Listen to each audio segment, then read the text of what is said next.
Hello दोस्तों, देखो प्रश्नावली 7 का उदाहरण लो। बिंदुओं 5 -6 और -1 -4 को जोड़ने वाले रेखाखंड को y अक्ष किस अनुपात में विभाजित करती है। इस प्रतिच्छेद बिंदु के निर्देशांक भी ज्ञात कीजिए। देखो, इस उदाहरण को करने के लिए मैं एक रेखाखंड खींच लूँगा ए बी। देखो, ए के जो निर्देशांक हो जाएंगे वो हो जाएंगे 5 -6 और बी के जो निर्देशांक हो जाएंगे वो हो जाएंगे -1 -4। अब जो है इसके अंदर बोल रखा है कि y अक्ष के निर्देशांक क्या हो जाएंगे, यानी कि y अक्ष के जो निर्देशांक हो जाएंगे वो हो जाएंगे 0y। ये होता है y अक्ष पर कोई भी निर्देशांक हो तो इसके अंदर भुज का मान तो 0 होगा और कोटि का मान जो है y होगा। तो p 0y इसको किस अनुपात में विभाजित करता है ये पूछ रहा है। तो मैं लिख लूँगा यहाँ पर, माना रेखाखंड ए बी को y अक्ष m1/m2 में विभाजित करता है, ये मैंने मान लिया। तो मैं लिख लूँगा m1 और m2 ये अनुपात में विभाजित कर रहा है, ये मैंने मान लिया। अतः कौन सा सूत्र लगाऊंगा, विभाजन सूत्र से। देखो, विभाजन सूत्र में यहाँ पर लगा लूँगा। विभाजन सूत्र क्या होता है, मैं लिख लूँगा पी एक्स वाई बराबर यहाँ पर जो है m1x2 प्लस m2x1 बटावा m1 plus m2 comma m1y2 plus m2y1 बटावा m1 प्लस m2। ये जो है इसको जो ब्रैकेट में बंद कर दूंगा। जो है देखो, पी के निर्देशांक है 0y देर के यहाँ पर बराबर m1 की जगह m1 आ जाएगा, x2 देर का -1 तो -1 प्लस m2 की जगह आ जाएगा m2 और x1 देर का यहाँ पर 5 बटा m1 प्लस m2 ऐसा कैसा उतार दूंगा, कोमा m1 y2 का मान देर का -4 प्लस m2 y1 का मान देर का यहाँ पर -6 बटा m1 प्लस m2। जो है ब्रैकेट में इसको बंद कर दूंगा। अब देखो p0y, अब इसको सॉल्व करूँगा मैं। देखो, -1 से गुणा करूँगा m1 को तो -m1 प्लस 5m2 आ जाएगा। इसको मैं गुणा करूँगा तो नीचे आ जाएगा m1 प्लस m2। देखो, -4m1 आ जाएगा, मैं गुणा करूँगा तो प्लस माइनस के इधर जो है 6m2 आ जाएगा।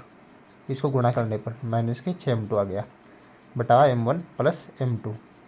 अब जो है मैं क्या करूँगा, इधर जो है 0 की वैल्यू हमें दे रखी है तो मैं क्या करूँगा, 0 बराबर यहाँ पर ले लूँगा। 0 बराबर यहाँ पर जो है -m1 प्लस यहाँ पर जो है 5m2 बटा m1 प्लस m2। देखो, यहाँ पर x अक्ष को मैंने बराबर रखा है क्योंकि 0 हमें x अक्ष की वैल्यू दे रखी है, y अक्ष की वैल्यू दे नहीं रखी है हमें।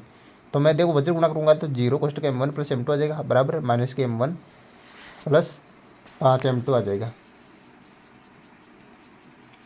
5m2।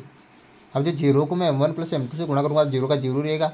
अब देखो, इधर जो -m1 प्लस 5m2 आ गया 5m2। अब देखो, माइनस का m1 उधर प्लस का था, इधर आते हो गया m1 प्लस का बराबर 5m2 हो गया 5m2। अब जो है ये m2 जो है 5 के साथ गुणा में जाते हो जाएगा भाग के अंदर, m1 बटा m2 बराबर 5/1 5/1। ये हो गया m1/m2 आ गया मेरे पास, यानी कि m1/m2 बराबर 5/1। ये आ गया अनुपात। अब देखो दोस्तों, ये जो वैल्यू है मैं y बराबर वाले में रख लूँगा। यहाँ पर देखो, यहाँ पर रख लूँगा y बराबर यहाँ पर -4 m1 देर का प्लस -6m2 देर का बटावा m1 प्लस m2। ये उठा लिया मैंने यहाँ से। अब जो देखो, यहाँ पर जो है m1 और m2 की जो वैल्यू है यहाँ से वह रख लूँगा। m1 और m2 का मान रखने पर यहाँ पर m1 और m2 का मान रख लूँगा। तो देखो, y बराबर -4 m1 के मान क्या 5 -6 m2 का मान कितना 1, ये 1 बटा 5 प्लस 1।